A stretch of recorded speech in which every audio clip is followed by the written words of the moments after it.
Yo, what's poppin' YouTube? We are back again with another episode of We Got That Smoke with none other than Minister Louis Farrakhan. Sit back, get your mind right, and ENJOY. Well, now look, if your stuff does not work anymore on the minds of the masses of black people, then that means that the exodus has already begun. Now hold it. Let me say this. To all black politicians and black leaders, you would make a grave mistake to side with those who have lost power over the masses. If you stand with the masses, you got a future. Your boss don't have no control over this. Boss is through. You understand what I'm saying? He's finished. All right, now. Y'all got a few more minutes? Look, beloved, you are beginning an exodus. That exodus doesn't necessarily mean jump up out of America and go to Africa or any place else, but it does mean that we must come out of a debilitating self-hatred. We must make an exodus out of dependency on others. We must make an exodus out of fear. We must make an exodus out of all of those things that bind us to the slave master in a slave position. Listen. Now, there have been many solutions offered to the problems that face black people. George Washington feared that blacks would become a most troublesome species of property before too many years had passed over our heads.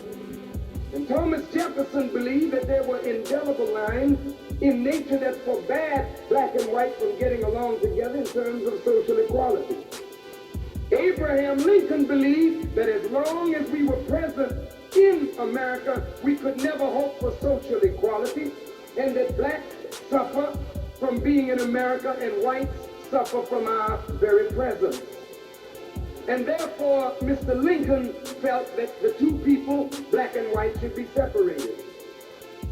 His first White House conference with black leaders was based on the question of separation.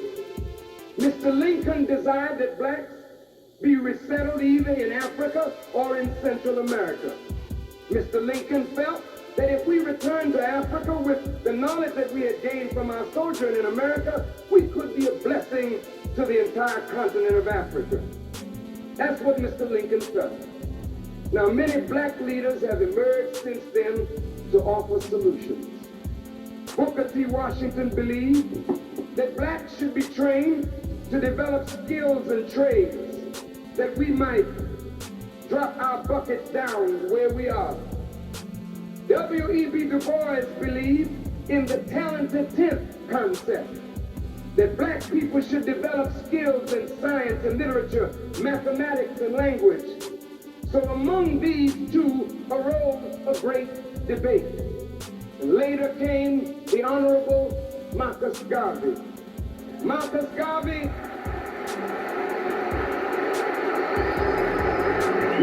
Garvey developed the strongest mass movement of black people in our history, and his cry was Africa for the Africans at home and abroad. Mr. Garvey desired to see blacks return to Africa. Then came the Honorable Elijah Muhammad, my leader, teacher, and guide, who advocated that blacks should be separated in a state or territory of our own, either here or elsewhere, and that America should take care of us in that separate state or territory for the next 20 to 25 years until we were able to go for ourselves. Now, since we have reached the time in history that we must make an exodus, brothers and sisters, it is important that we know what kind of exodus we must make. We have got to come out of the values, the norms, the ways of our former slave masters. That's not hate. But you just must not be a carbon copy of your slave master anymore. In order to be respected, you must be yourself. Listen.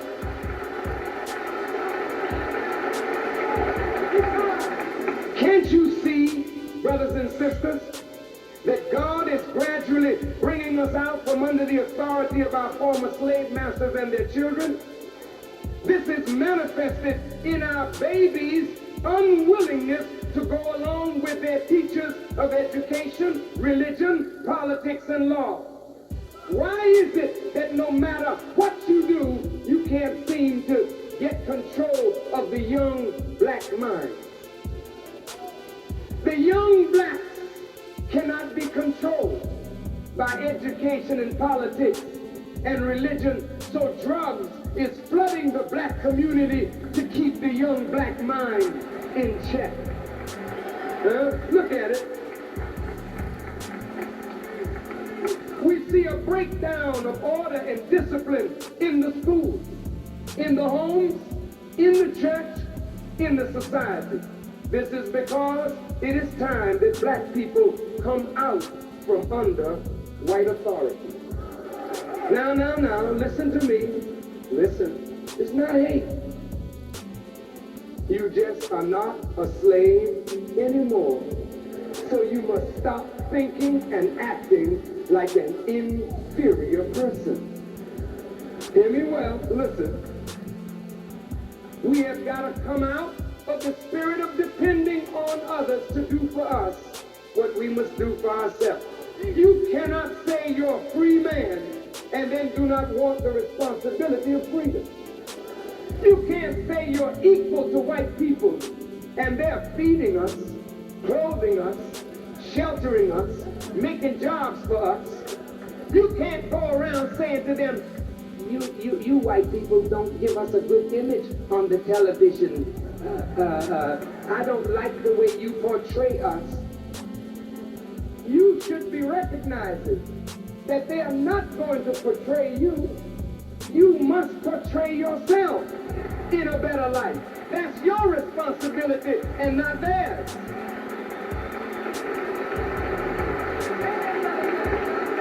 Now look,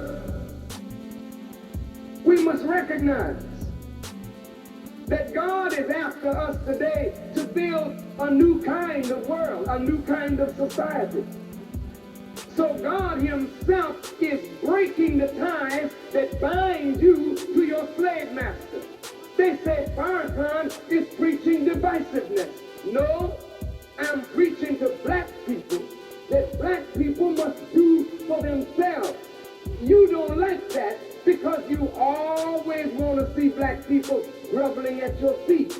Now, if you want to stay at the feet of white people, brothers and sisters, that's up to you. But I can tell you, you will be a loser all the way down the line. Your children will rise up and condemn you. You must get up from the foot of your master and say, I am a free man. I will take my life into my own hands. You must do this. Now, brothers and sisters, though Mr. Garvey and the Honorable Elijah Muhammad preached separation, you know that white people do not want to let us go, and most of us don't want to go. Come on, let's deal with the truth now. Shall I say that again?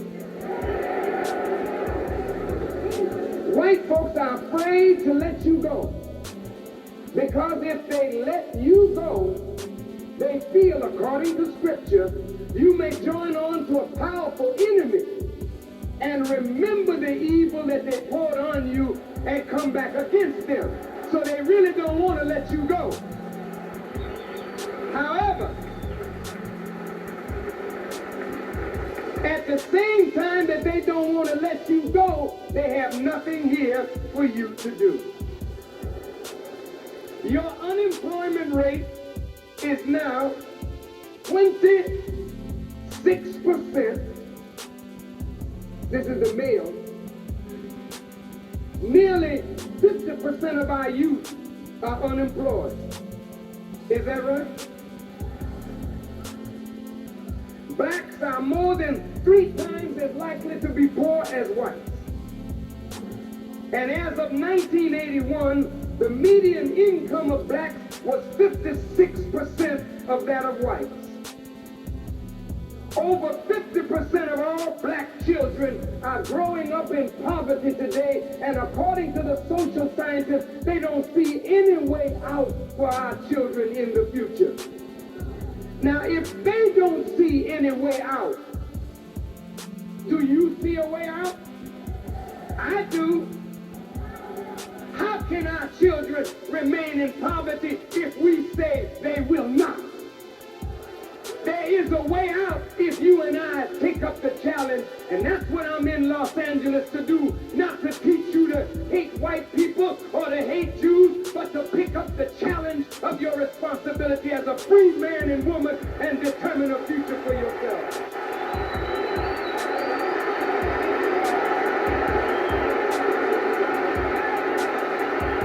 All praise is due to Allah.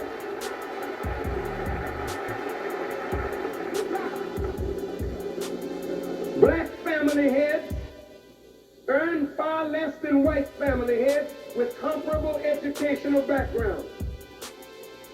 Black family heads with college education, college degrees, earn a salary equal to white high school graduates who are heads of families. Now listen to me, brothers and sisters. If you wait around here for the government to change it, if you wait around for politicians to change it, will it be changed? The only people that can change this is who? We ourselves. Look, in 1960, 74% of all black males were employed. Now, 24 years later, 45 to 50% of the black males are employed. And this is steadily changing, going down. There's a steady growth in female-headed families. Over 50% of all black families are headed by a woman.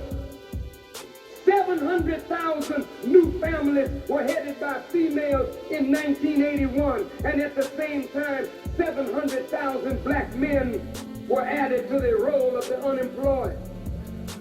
If black men are being systematically pushed out, how can a black man command the respect of a black woman when he has nothing in himself to hold on to?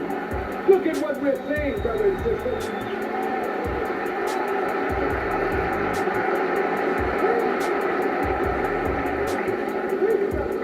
What are the social consequences of this economic condition?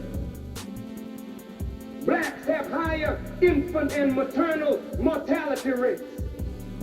Blacks have shorter life expectancy. In fact, brothers and sisters, according to the statistics, over 50,000 soldiers lost their lives in the Vietnamese conflict in nearly 9 years. There were 20,000 murders in America last year. Half of them were black men. So 10,000 young blacks lost their lives in the ghetto in 1 year, as opposed to 50,000 Americans losing their lives in Vietnam. And what this is saying is, you got a better chance in a war in Vietnam than walking the streets of the ghetto in America.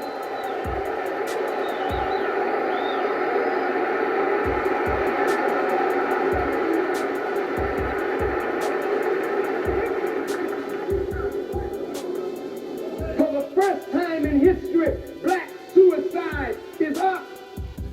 Black men are committing suicide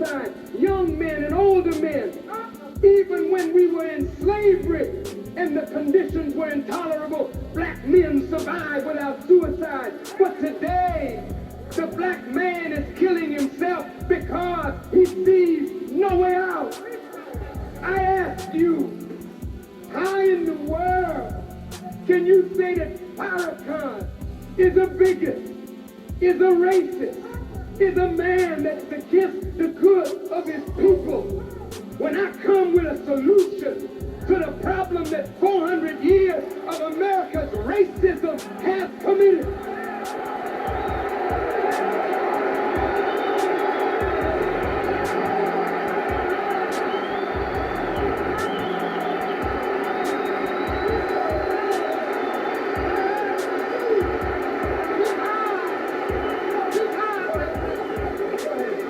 Because white people who are the preparers of food are merchants of chemical death, loving profit more than the health of the American people. They are feeding the meat with hormones that fatten the calf before time, fatten the cattle and the chicken before time. Then you eat this meat, and your children at 8 and 9 years old, forming breasts, having their menses, and by 11 years old or 10 years old, they are having babies. And now the incidence of teenage pregnancy among black people is an epidemic proportion. Syphilis and gonorrhea running rampant in our community. Men being turned into homosexuals and women into lesbians, all because of this imbalance. A man cannot control himself. A man cannot feel dignified as a man. A man cannot walk into his home anymore and say this is his castle. He feels like a dog in his own house. So he turns to drugs.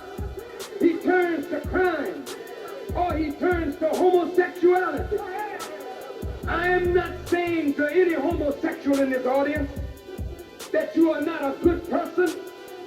I know many homosexuals that are good men and good women. You are not born that way. It is circumstances that have made you other than yourself. But if you can learn and come back to Almighty God and see the value of being what God made you to be, you will know the glory of being a man and a woman.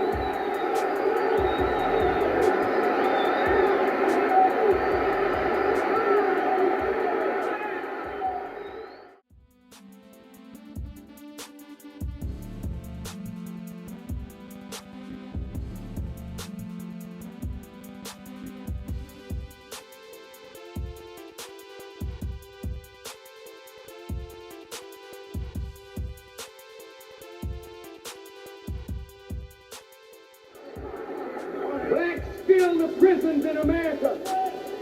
All of the state prisons, over 50% of those in the jails are black. Over 25% are Puerto Rican or Chicano or Native American. Are you saying that only blacks and Indians and Chicanos are criminals?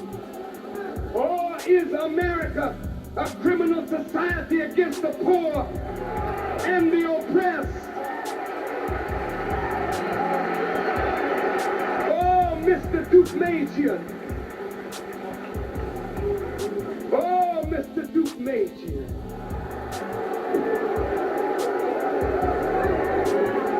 With your state filled with homosexuals, filled with degenerates, filled with filth and disease of every kind, crime on the increase, murderous police setting down on innocent people, killing them without due process of law. With all of this going on in your state, you should welcome me like the return of Jesus Christ to this state.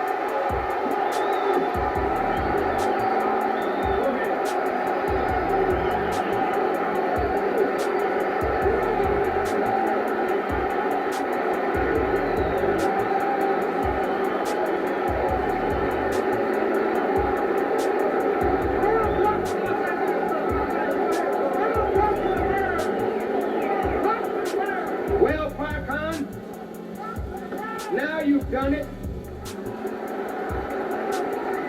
Have you compared yourself to Jesus Christ? If Jesus were here tonight, maybe you would call him an anti-Semite. If Jesus were here tonight, maybe you'd say you didn't want him because Jesus didn't preach for the politicians. Jesus preached for the freedom and the elevation of the masses of the people. I don't have time to hate another human being who struggles like I do for existence. But I do hate tyranny and injustice and oppression. I hate lies that twist the minds of human beings and have them acting like animals in human form. I hate the fact that black people are turning to crime because there are no jobs. But this is designed this way, brothers and sisters. Right now, mothers, your sons are joining the armed forces. Not because they're necessarily patriotic, but because it's the only place they can find gainful employment. They don't want to go into crime, so they go into the army. You call me anti-American, Mr. Duke Major. I'm a greater American than you do.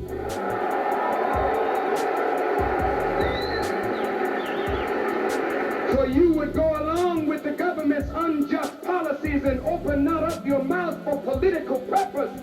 But I will speak against the injustice of America, because any man that dares to challenge the injustice of a nation is a man that saves the life of that nation.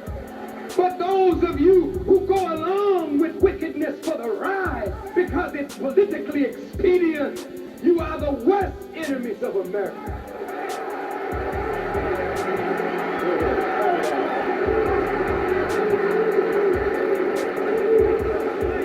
I am not anti-American. The only reason I can speak freely tonight is because I live in America. I grew up in America. I was nursed on the welfare system of America. I have a lot to be thankful for, but I don't like the evil and the injustice of America. And therefore, as a man, I should speak against that evil and speak against that injustice. Whether I lose my life is not important, because my life should be constructed on the basis of truth, and I should live for the truth. And when I cannot live any longer, I should die on behalf of the truth. But I should not live just for living. I am saying to the government of America that her policies in South Africa are deplorable and unjust, cruel and wicked. I am saying to America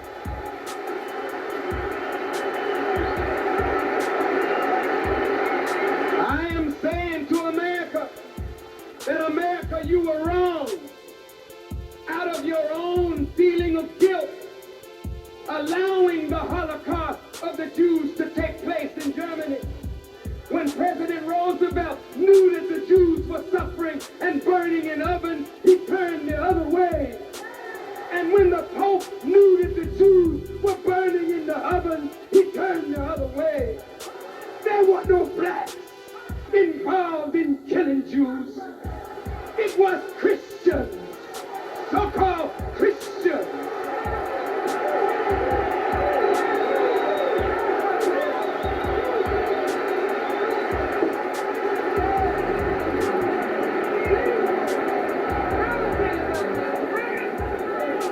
So now, out of guilt, knowing that you hate the Jews yourself,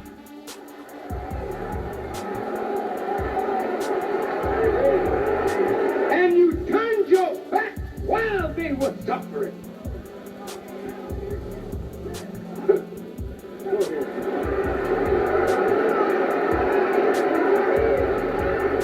Then to make up for your wickedness against your Jewish brethren, you of land from the Palestinians to give them a homeland, and you are wrong, and you are wrong, and you are wrong.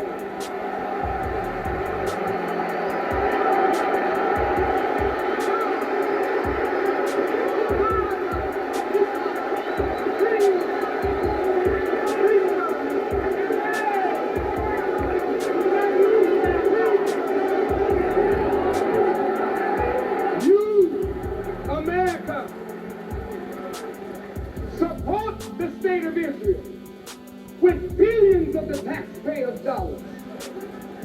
You don't ask the American people.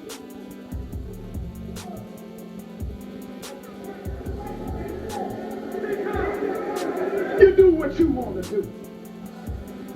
And because I have the courage to speak out against it, now I'm an anti-Semite. Then condemn me with truth. I have been saying that the Jews were to be returned by the Messiah to the promised land, not by Ben-Gurion. Ben-Gurion was not the Messiah. Golda Meir was not the Messiah. Why did not you wait for the Messiah? It is because of your disbelief in God and your disbelief in the scripture and your wicked hypocrisy that you could not wait. Therefore you marshal your own forces to steal land from the Palestinians.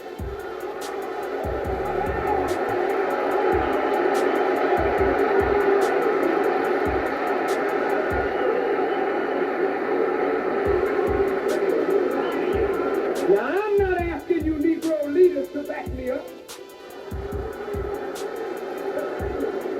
Farrakhan is doing the talking. So therefore you can disassociate yourself from this portion of my speech.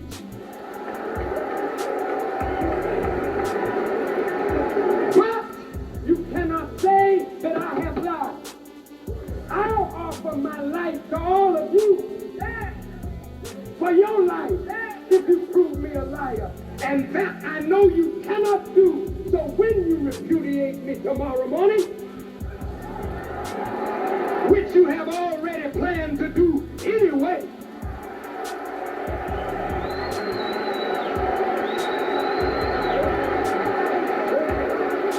I shall stay around till after your press conference and I will deal with what you say.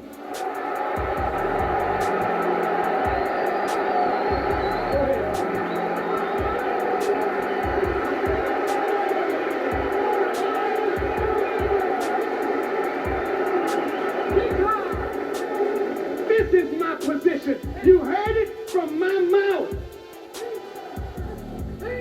You don't need the press to filter what I say. You heard it from my mouth. Don't I have a right to take a position that is contrary to the popular version of what is true? Don't I have a right to criticize Jewish behavior if I think it is incorrect? Don't I have a right? Then if I have that right and I take that right, then show